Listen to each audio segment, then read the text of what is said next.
சரியாக 7 மணி அளவில் வந்து பார்த்தீங்கன்னா தேங்காய் வெட்டுறதுக்காக மரம் ஏற போயிருக்காரு. மரம் ஏற போகிற இடத்துல வந்து பார்த்தீங்கன்னா பாதி மரத்தில் ஏறும் பொழுதே மட்டையை பிடிச்சி இழுக்கும் பொழுது கரண்ட் கம்பியில் வந்து மட்டை விழுந்துருது. விழுந்த உடனே கரண்ட் வந்து பாஸ் ஆகி அவர் இறந்த பிறகுதான் கீழே வந்து விழுந்திருக்காரு. இதனால பாதிக்கப்பட்ட அவர் பேர் வந்து ஆண்டிசாமி, அவருடைய மனைவர் வந்து ஐஸ்வர்யா. அவருக்கு வந்து 2 குழந்தைகள் இருக்காங்க. ஒரு ஆண் குழந்தை, ஒரு பெண் குழந்தை. கிட்டத்தட்ட ஆண் குழந்தைக்கு ஒரு 7-8 வயசு தான் ஆகும், பெண் குழந்தைக்கு ஒரு 5-6 வயசு தான் ஆகும். இந்த 2 குழந்தை வந்து பாத்தீங்கன்னா இள வயதில் அவர் இறந்திருக்காரு. இது வரைக்கும் பாதிக்கப்பட்ட அந்த இடத்துக்காரரோ இல்ல வேலைக்கு கூட்டு போன உரிமையாளரோ வந்து 2 பேர் வந்து பாத்தீங்கன்னா இது வரைக்கும் அதற்கான வழிமுறைக்கு வந்து வரல.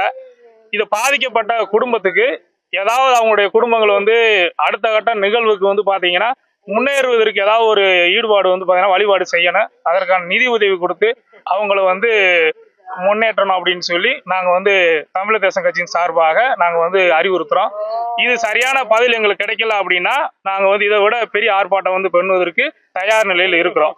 இந்த பாதிக்கப்பட்ட மக்களுக்கு ஏதாவது நிதி கொடுத்து அவங்களை வந்து குடும்பத்தை வந்து பாத்தீங்கன்னா சின்ன குழந்தைகள் இருக்காங்க, அவங்கள வந்து கல்வி படிப்பு செலவுக்காவது ஏதாவது ஒரு நிதி உதவி வந்து வழங்கணும் அப்படின்னு சொல்லி நாங்க கேட்டுக்கிறோம்.